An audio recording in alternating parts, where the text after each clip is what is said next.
What was your first thought when they asked you to come here? They asked me to come here and to give me an honorary doctorate, which is, of course, very flattering. Not that I think that I deserve it, but it's quite an honor that someone would reach out. It's personally, it's hard for me to parse out that because I was on this television show I'm just trying to make a living, and somehow people are giving me honorary doctorates and things, and I don't know, you don't want to let it go to your head, or at least I don't, and so I see it more as an opportunity to make connections with people because this has happened a couple of times in the past with different universities, and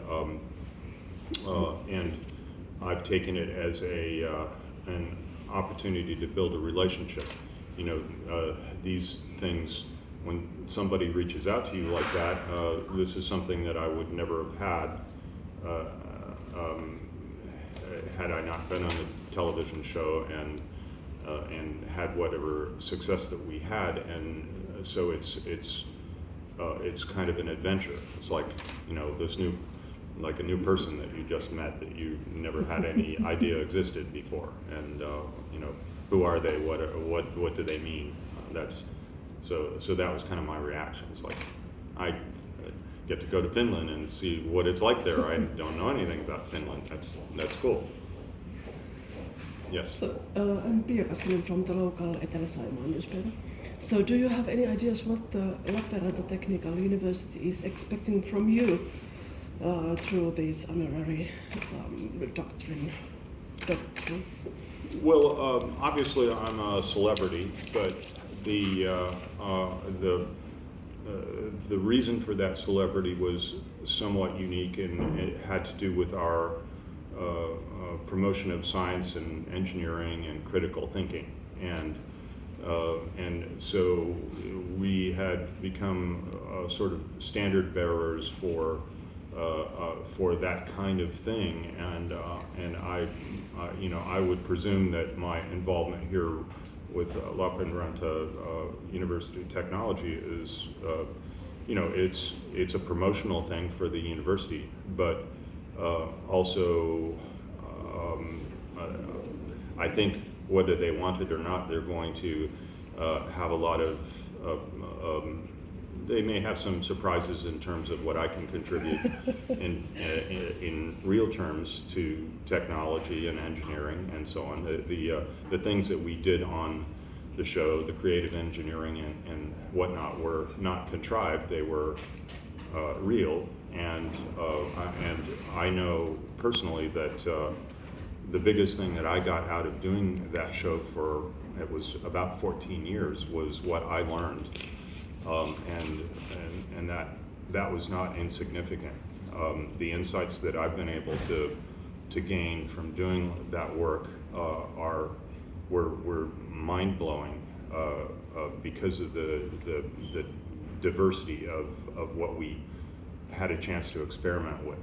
And so even if this was largely to have me here was a PR thing, I think there are a lot of deeper connections that are going to be made in the process. By the way, were those, in the field just a moment ago, were those your first explosions in Finnish ground? Or did Yes, they were. I mean, I have to say, the explosions that we did on Mythbusters were almost something that was mandated by Discovery, because we started doing that naturally. And the audience seemed to like it, so they at one point said every episode shall have an explosion in it, and I was like, oh great. In reality, the explosions were the least interesting part of my job, even though people liked them. For us experiencing them just like it was today, pretty much there was a thing there and then there wasn't a thing there. There's not that much interesting stuff that goes along with that.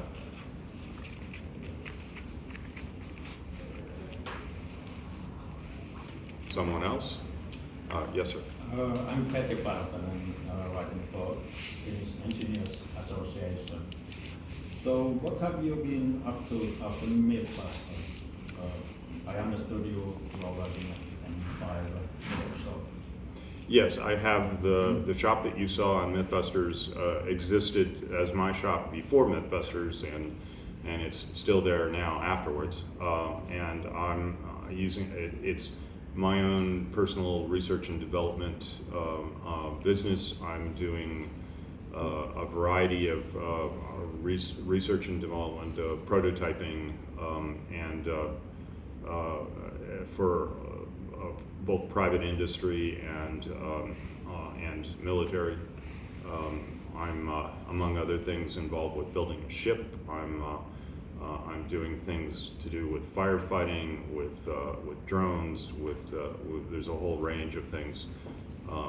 For me, it's pretty much my daily life now. Instead of having a camera crew following me around with everything I do, now I am able to go into the shop, lock the doors behind me, and turn up the music, and I come out with something that didn't exist before. So I'm a happy camper, as we say.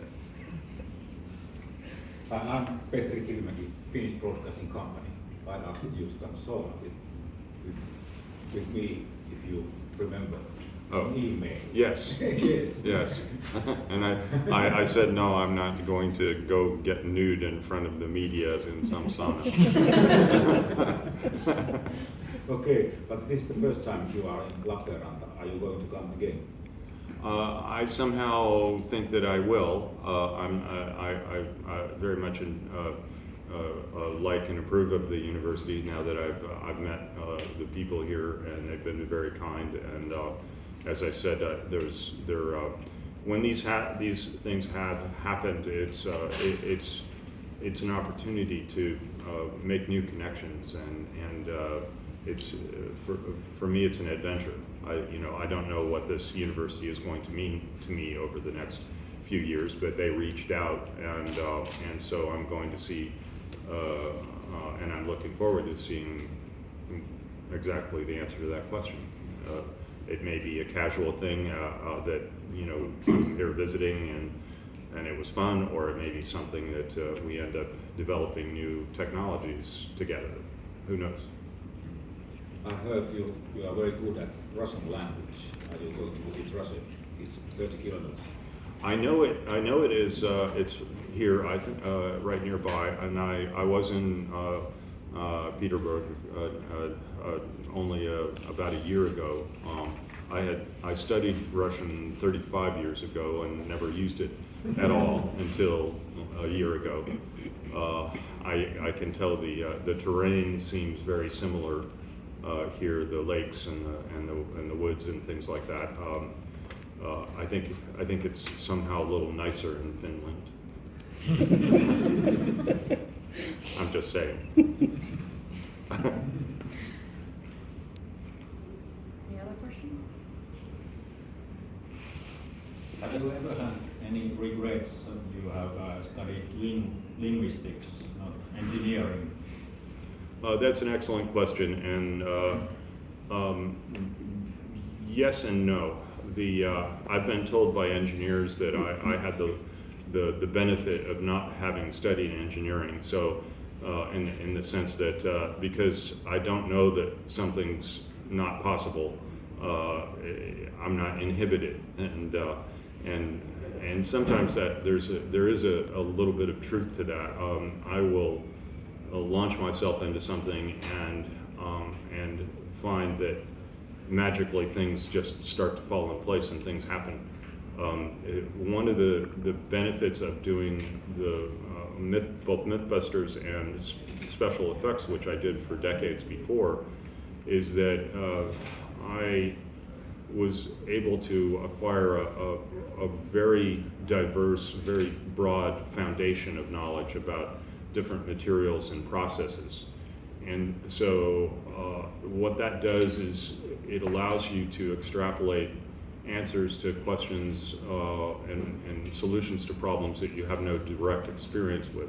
It becomes a more intuitive kind of a thing where you're making intuitive leaps into those solutions. And so it's a relatively non-linear process as opposed to what engineers, properly trained engineers often do, which is very focused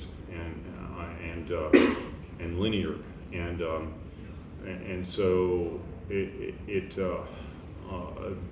the things that I've found that I'm often able to contribute to an investigation in some sort of an engineering problem on an equal par with proper engineers.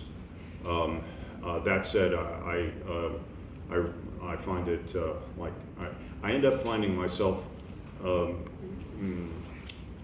able to participate, but ending up having them do what they've been trained to do as well, and so it ends up being a nice collaboration where I'm able to bring in something to the table that they don't have, and vice versa, and together we're able to do things that are new. Does that make sense? Yes, yes.